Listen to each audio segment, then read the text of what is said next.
माँ बाप की लाख कोशिशों के बावजूद रोहित शादी के मामले में जल्दबाजी नहीं करना चाहता था। उसका विचार था कि किसी भी लड़की को पूरी तरह जांचे परखे बिना जीवन साथी बनाना मूर्खता है। लेकिन अचानक ऐसा क्या हुआ कि उसकी यह सोच बदलने लगी।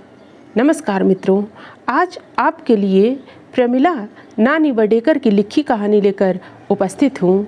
आज की कहानी है चावल का दाना। मित्रों, कहानी में आगे बढ़ने से पहले आप हमारे चैनल को अवश्य सब्सक्राइब कर लेना, वीडियो को लाइक और अपने मित्रों से शेयर करना, एक छोटा सा कमेंट्स लिखकर हमारा उत्साहवर्धन तो ज़रूर करना मित्रों। तो आइए आनंद लेते हैं कहानी का। रोहित, मौन का अर्थ कई बार स्वीकृति भी होता है, शांति ने बेटे से कहा। हम अपनी चिट्ठियों में तुमसे कितनी बार पूछते रहे, कितने रिश्तों के बारे में विस्तार से लिखते रहे, और तुम। माँ, अब आपको कैसे समझाऊं? रोहित ने धीरे से कहा। मैंने जब अपने किसी भी पत्र में आपकी सुझाई हुई किसी लड़की के बारे में रुचि नहीं दिखाई तब। ठीक है बेटे, हमने उल्टा समझा होगा, पिता जगदीश कुमार बीच में सुलह करवाते हुए बोले। लेकिन हमने जो 5-7 लड़कियां चुनी हैं, उन्हें देखकर उनमें से एक तुम पसंद कर लो तो यह कहानी संपूर्ण हो जाएगी। नहीं, मैं ऐसे ही किसी लड़की को देखना उसका अपमान समझता हूँ। मैं इतने अधूरे परिचय के जरिए किसी को अपना जीवन साथी बनाना मूर्खता मानता हूँ। यह कोई अमेरिका नहीं है, शांति चिढ़कर बोली। यहाँ लड़कियों को आजमा कर शादियाँ नहीं की जाती। मैं साथ रहने की बात कहाँ करता हूँ? रोहित कुछ गर्म होकर बोला। लेकिन कुछ दिनों तक किसी को अच्छी तरह पहचानने के बाद ही उसके हाथों मैं अपनी ज़िंदगी सौंपना चाहता हूँ। लो, यह एक नया गुल खिला। जगदीश बोले। अरे, इतने साल साथ बिताने पर भी मैं अभी तक तुम्हारी माँ को ठीक से पहचान नहीं पाया हूँ। क्या बात करते हो? शांति ने तुनक कर कहा। हम तो शादी से पहले आपको आंख उठाकर देख भी नहीं सके थे, फिर भी इतने वर्षों से गृहस्थी चला रहे हैं या नहीं? क्या खराबी है हमारे घर संसार में? माँ, आप मुझे ऐसे विवादों के कीचड़ में मत फंसाइए। रोहित हंसते हुए हाथ जोड़कर खड़ा हो गया।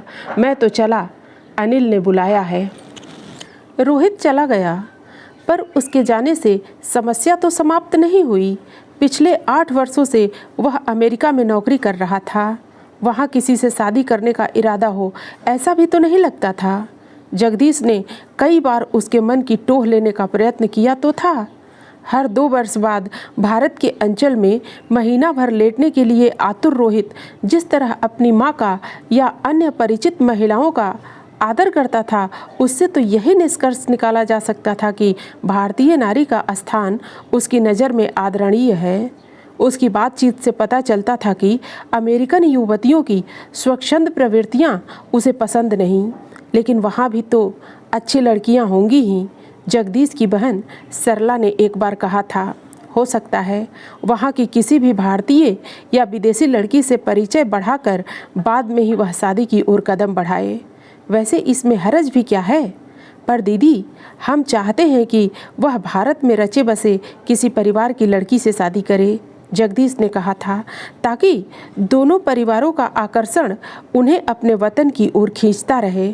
कभी शायद वे दोनों यहाँ लौट आएं। कम से कम 1-2 साल में उनकी सूरतें तो हमें दिखाई देती रहेंगी, शांति बोली थी। यह तो तुम्हारा स्वार्थ हुआ, ममता की मांग हुई, जगदीश ने टोका। अपनी जगह वह ठीक भी है, लेकिन मैं चाहता हूँ स्वदेश को छोड़कर परदेश भागने वाले बुद्धिमान होनहार नवयुवकों को किसी बहाने वापस वतन में लाया जाए। क्या यहाँ सड़ने के लिए, इस भ्रष्टाचार में दम घुटवाने के लिए, कदम कदम पर उनकी राहों में रोड़े अटकाने के लिए? रोहित की बहन रमोला ने गुस्से में पूछा था। अपना घर बुरा हो तो मनुष्य उसे सुधारने की, अच्छा बनाने की कोशिश तो करे। उसे छोड़कर भागना, दूसरे के शानदार घर में जाकर डेरा जमाना भला कहाँ का न्याय है? जगदीश गर्म हो गए थे। सुनो, इस बहस का कोई अंत भी है? छोड़ो इसे, पहले हमें रोहित की शादी के बारे में सोचना है, शांति ने समझाया। मैं कॉफ़ी बनाकर लाती हूँ, तब तक आप और दीदी मिलकर अखबार में देने के लिए विज्ञापन का मसौदा तैयार कीजिए। आखिर उस दिन विज्ञापन का मसौदा बना, फिर विज्ञापन छपा भी। अनेक उत्तर आए, उनमें से छांटकर खुद देख परख कर जगदीश और शांति ने 6 लड़कियां चुनी थीं, जिनमें से किसी एक को रोहित पसंद कर सकता था। मज़े की बात तो यह थी कि हर पत्र में वे उसे इस बारे में ब्यौरा देते रहे थे और वह इस विषय को टालता रहा था। उन्होंने उसके मौन को स्वीकृति समझा था, सोचा था संकोच बस टाल रहा होगा, लेकिन अपनी तरफ से शायद रोहित अस्वीकृति जताता रहा था। उन 6 लड़कियों के घरों से लड़के लड़की को परस्पर मिलवाने के बारे में तारीखों व स्थानों के सुझाव आ रहे थे। अब शांति जगदीश को न मक्खी निगलते बनती थी न उगलते। मेरे ख्याल से सभी लोगों को रोहित के शादी न करने के इरादे के बारे में लिखना चाहिए। आखिर जगदीश ने निराशा से सिर हिलाते हुए कहा, एक से एक अच्छी लड़कियां हैं, लड़के की ज़िंदगी बन जाती।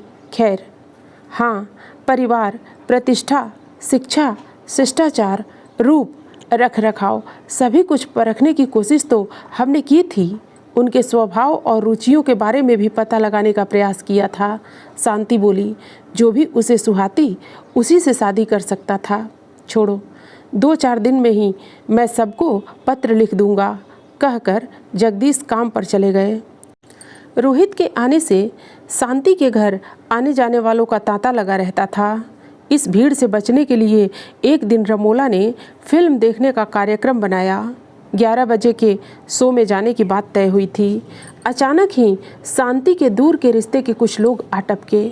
शांति और जगदीश को अपना कार्यक्रम रद्द करके उनकी आवभगत में लग जाना पड़ा।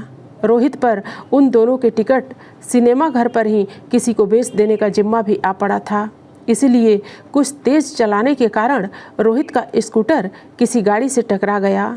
भाई बहन दोनों ही गिर पड़े। रोहित के पैरों पर स्कूटर गिरने के कारण चोट लगी थी। रमोला दूर जाकर गिरी थी, उसके कंधों और हाथों पर चोटें लगी थीं। भीड़ एकत्र होने लगी। हर आदमी प्रश्न पूछ रहा था, दया जता रहा था, लेकिन पुलिस के डर से कोई आगे नहीं आ रहा था।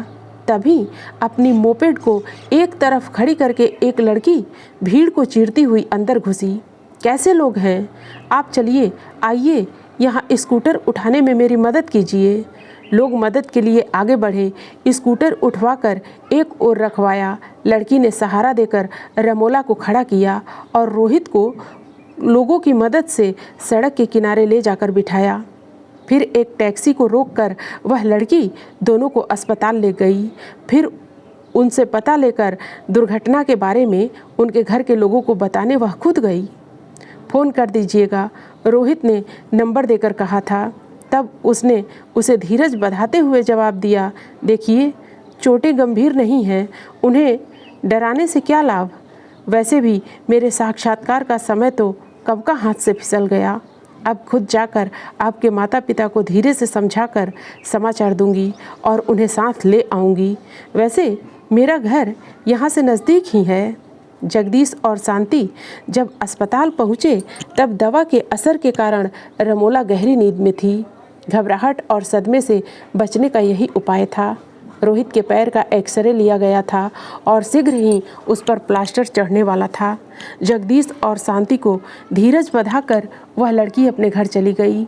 उसके जाने के बाद उन दोनों को होश आया कि किसी को न तो उसका नाम मालूम है न पता। 2-3 दिन में ही रोहित और रमोला को घर जाने की अनुमति मिल गई। केवल प्लास्टर खुलवाने के लिए रोहित को 6 हफ्तों के बाद वहां जाना था। डॉक्टर से पूछने पर लड़की के घर का पता भी मिल गया। मरीजों को दाखिल करवाते समय उसका पता पूछा गया था। उसका फ़ोन नंबर भी रजिस्टर में लिखा हुआ था। लेकिन फ़ोन पर संपर्क स्थापित करने से पहले ही वह खुद ही पहुंच गई। कैसे हैं हमारे दोनों मित्र, उसने आते ही पूछा। मैं अस्पताल गई तो पता चला कि फिर बातचीत का सिलसिला शुरू हो गया। तो हमारे कारण आपकी नौकरी का मौका हाथ से चला गया ना? कुछ देर बाद रोहित ने पूछा। दूसरा मौका मिल जाएगा। उस लड़की मीना ने हंसकर कहा। कई जगह अर्जियां भेजी हैं। अपने माता पिता के साथ फिर आने का वादा करने के बाद मीना वहां से चली गई। अपने कमरे में चारपाई पर लेटा हुआ रोहित मीना के बारे में सोच रहा था। वह महसूस कर रहा था जैसे वह उसे कई वर्षों से जानता हो। उसका हंसमुख निडर स्वभाव, दूसरों की सहायता के लिए त्याग करने की भावना और उसकी सूझबूझ का रोहित पर अच्छा खासा प्रभाव पड़ा था। पढ़ी लिखी, मुक्त विचारों वाली, पर शिष्टता का महत्व पहचानने वाली वह लड़की उसे भा गई थी। रोहित सोच रहा था, किसी को जानने के लिए समय की लंबाई का नाप आवश्यक नहीं। किसी विशिष्ट परिस्थिति में कोई व्यक्ति कैसी प्रतिक्रिया जताता है, किस तरह का बर्ताव करता है, उसी के जरिए उसके समूचे व्यक्तित्व की छोटी सी झलक मिल जाती है। रूप, कला, धन, शिक्षा वगैरह का नंबर तो बाद में आता है। रूप संवारा जा सकता है, कला सीखी जा सकती है, धन कमाया जा सकता है और शिक्षा भी पाई जा सकती है, लेकिन घर के संस्कारों या माँ बाप से मिले हुए गुणों को बदलना बहुत बहुत कठिन है। माँ ठीक ही कहती है कि चावल का एक दाना देखने से ही कुशल गृहिणी को पतीला भर चावलों के बारे में पता चल जाता है। कठिनाई के समय संकटों की आग से जिस प्रगल्भता और धैर्य से सामना किया जाता है, उसी से सामना करने वाले की परिपक्वता का पता चल जाता है। लेकिन माँ बाप से यह सब वह अब किस मुँह से कहे, किस प्रकार समर्थन करे अपने बदले हुए विचारों का? कहीं यह अस्थायी आकर्षण तो नहीं? किससे पूछे और कैसे आगे कदम बढ़ाए? लेकिन उसकी सारी उलझनों को रमोला ने 3-4 दिनों में ही सुलझा दिया। भैया, मीना से शादी कर लो, उसने एक दिन कहा। वह कितनी अच्छी है, लेकिन उसको परखने के लिए अपने बेटे के पास समय कहाँ है? जगदीश हंसकर बोले, बस अभी 2 हफ्तों में तो यात्रा की तैयारी करनी होगी। शांति ने बेटे की ओर देखा। उसका संकोच समझकर वह बोली, लड़की बहादुर है, शिष्ट है, शिक्षा, स्वभाव सब कुछ अच्छा ही लगा मुझे। देखने में भी आकर्षक है, स्वस्थ है। उसके माता पिता से तो हम मिल ही चुके हैं, और क्या परखना है? क्यों रोहित? हाँ माँ, रोहित हौले से हंसकर बोला। वैसे शादी के बारे में मेरे विचार कुछ बदलने लगे हैं पिछले 15-20 दिनों से, जगदीश ने जोड़ा। आप रोहित को बोलने तो दीजिए। माँ, आप जिस तरह चावल का एक दाना दबाकर पतीला भर चावलों के पकने का अंदाज़ा लगा लेती हैं, उसी हिसाब से मुझे भी लड़की देखने की सलाह देती रही हैं। क्या आप इस लड़की के बारे में मुझे कुछ इनाम विनाम तो दो? इस परीक्षा में तुम्हारी सहायता कर सकती हूँ। रमोला शरारत से बोली। उनकी कई सहेलियों से मेरा परिचय है, उनके बारे में सब कुछ मालूम कर सकती हूँ। बेटी, दूसरों के अनुभव का ज्ञान हमारे काम का नहीं होता, जगदीश ने गंभीरता से कहा। वैसे तुम्हारी उस दुर्घटना के बाद जो कुछ हमने उन लोगों के बारे में खुद अनुभव किया है, उसी के आधार पर निर्णय लेना अच्छा होगा। सच धज कर सामने आना या दूसरे लोगों पर अपने व्यक्तित्व का जादू चलाने के लिए तैयारी करके फिर सामना करना एक अलग बात है। और शांति ने वाक्य अधूरा छोड़ दिया।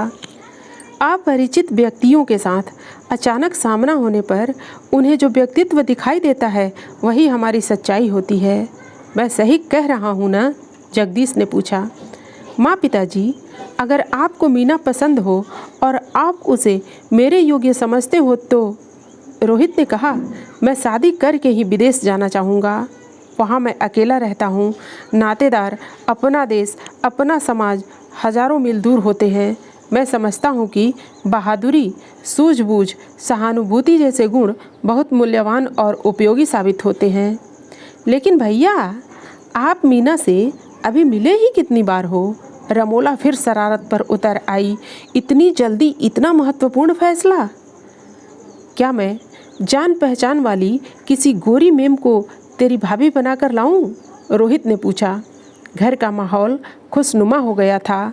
शादी तय हो चुकी थी।